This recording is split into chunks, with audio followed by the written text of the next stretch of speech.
In the case of my paper, it will share point of view that I believe is common to all the other presentations, which is to view the financial crisis that started in 2000, well, let's say, manifestations in 2007-8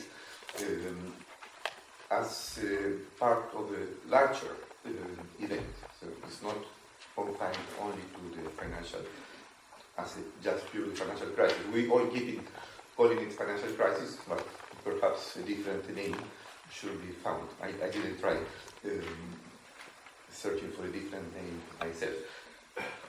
Now, I should warn you that my paper is probably even more abstract than that of Maria de Lourdes.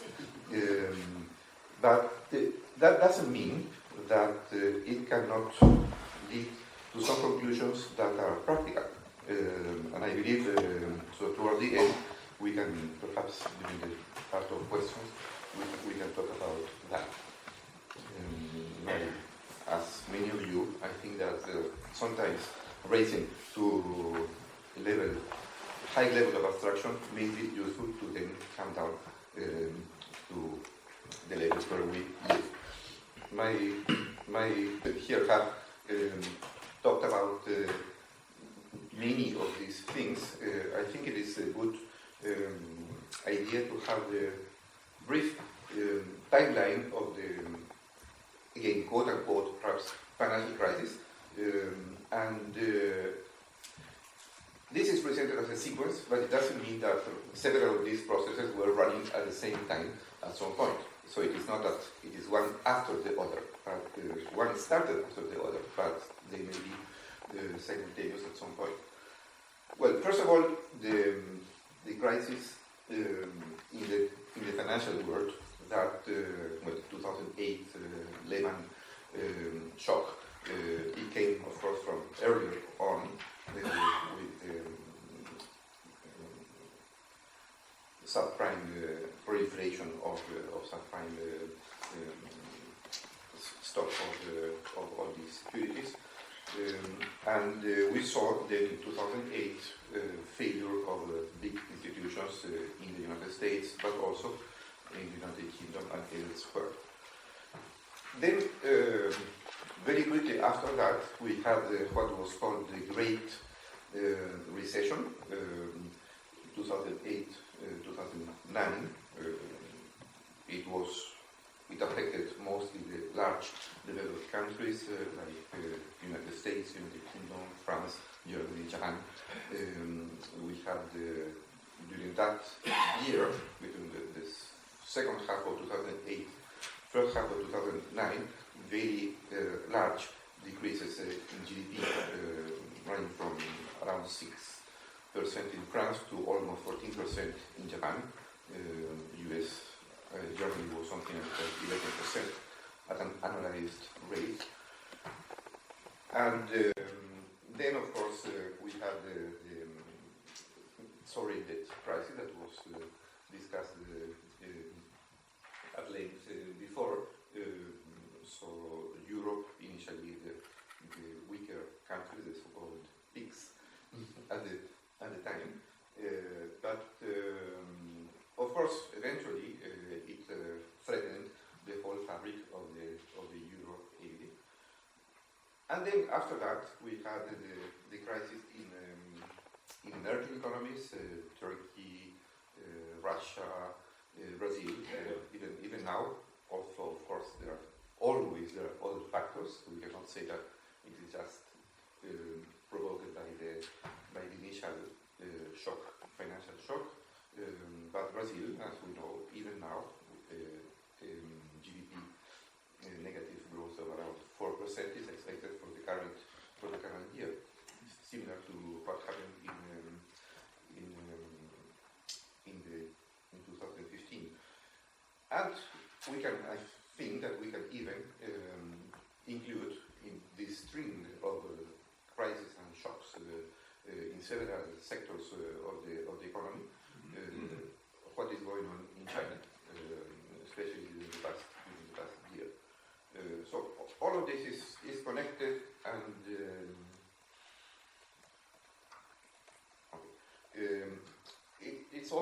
course, to the very complex economic system. There are all these linkages.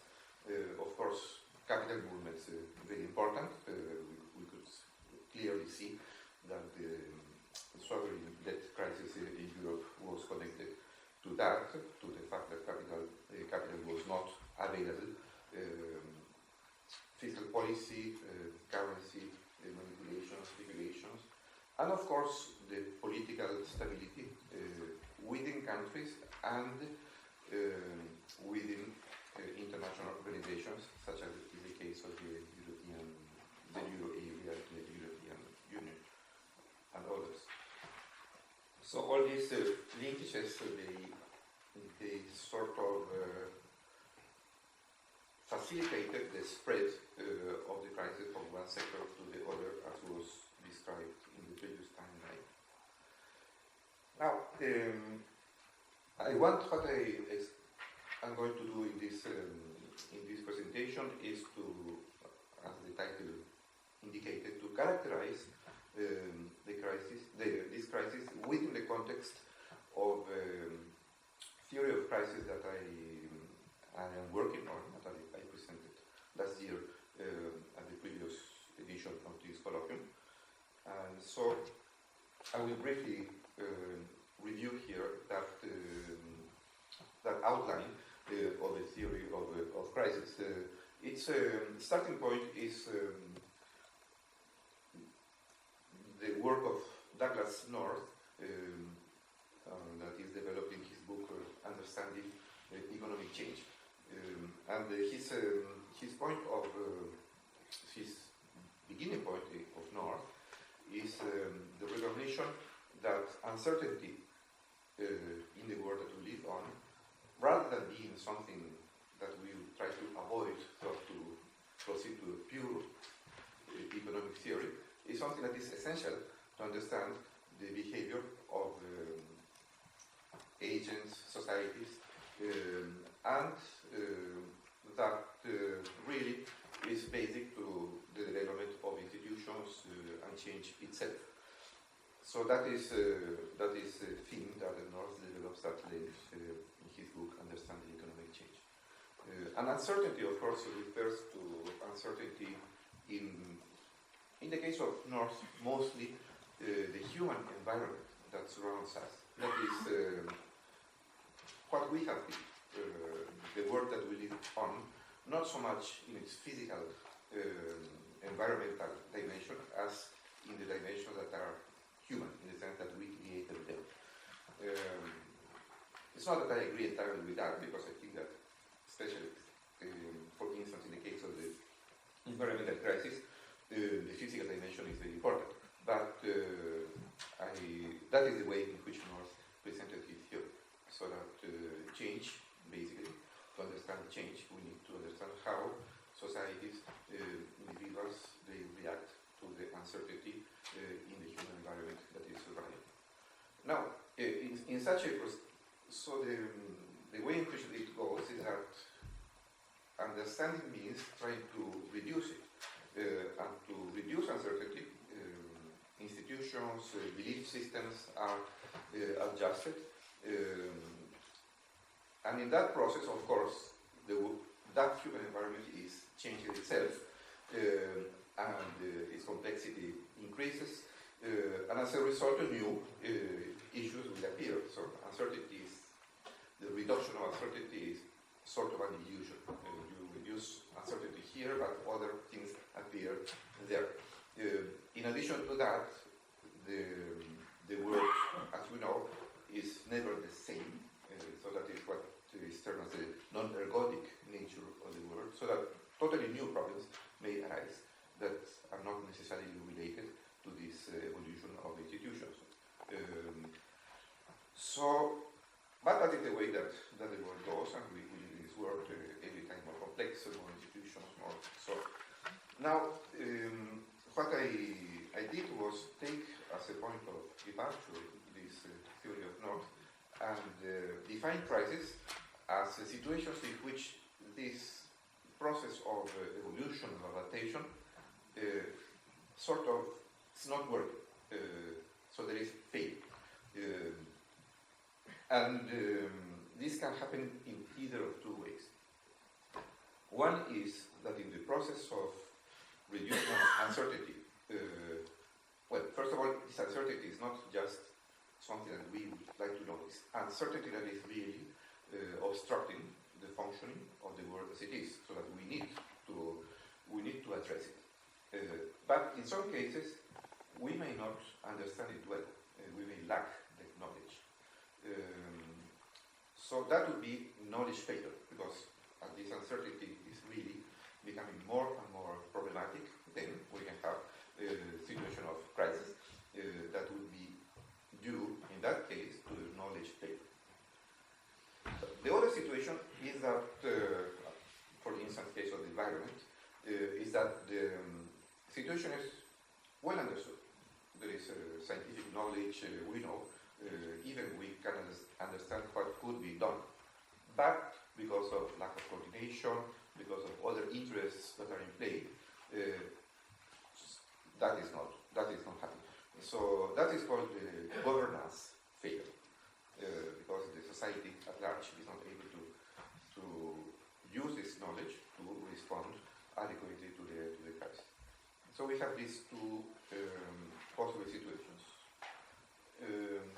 There is still, this was not in my presentation, in my original working for last year, but there is the role of innovation. Of course, innovation is very important in this process of solving uncertainties. It's necessary. Unfortunately, we are humankind has this innovation, has always had it. But sometimes we may go overboard with innovation, and that is what I call excessive innovation. I don't like the term, and I say that. So, for the moment being, excessive innovation, and excessive innovation may eventually cause a new crisis. There are many examples on that. Of course, we are talking here about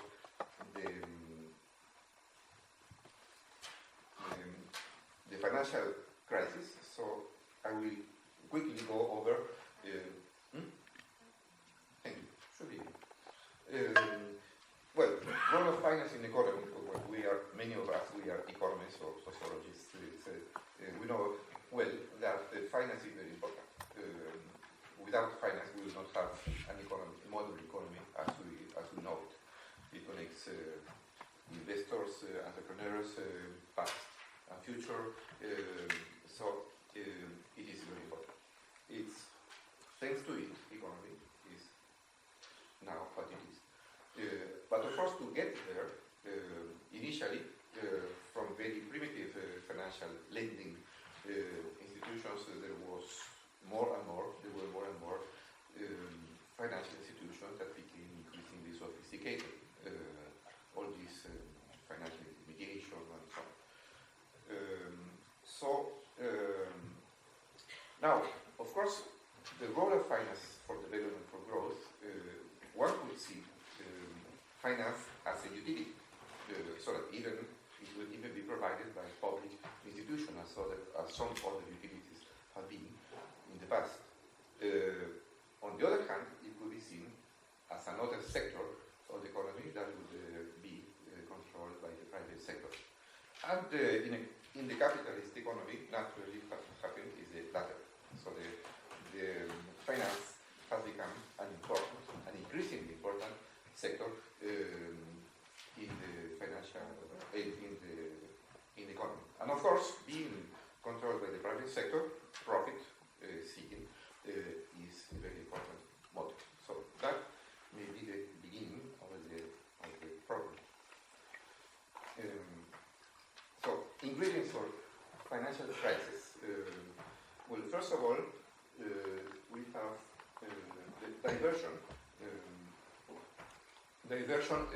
from the objective of utility. So being, I think this is very much connected with the notion of fictitious capital that is developed in Marx's theory. But it's not only that, because we can see that, for instance, new products can be created that are not necessarily important for the role of development. But that are important to generate more profits or to escape from existing regulation. So it is connected, of course, with speculation as well. And so another ingredient is the capture of the political system and of international institutions by the financial interests. We see, of course, a lot of that.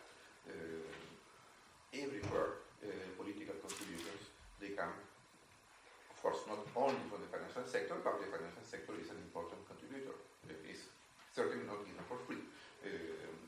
And if you look at just example of what happened with the Glass-Steagall Act of 1933 that separated investment from commercial banking, that is a good example. The complexity of the links that were described before, that led to the spread of this crisis throughout other sectors of the economy and globally, of course. So we can say that initially the crisis is due to incomplete understanding of what was going on. So in that sense, we could say that at first the crisis was due to knowledge failure. But of course that would be too generous, because the fact is that even after dealing with the crisis with massive infusions of capital and public money everywhere, the factors, the ingredients that I mentioned before, they are still there. So measures that really prevent this kind of crisis happening again, or this crisis, the crisis is latent, of course, that it would still take place in the currency market, which would be probably catastrophic,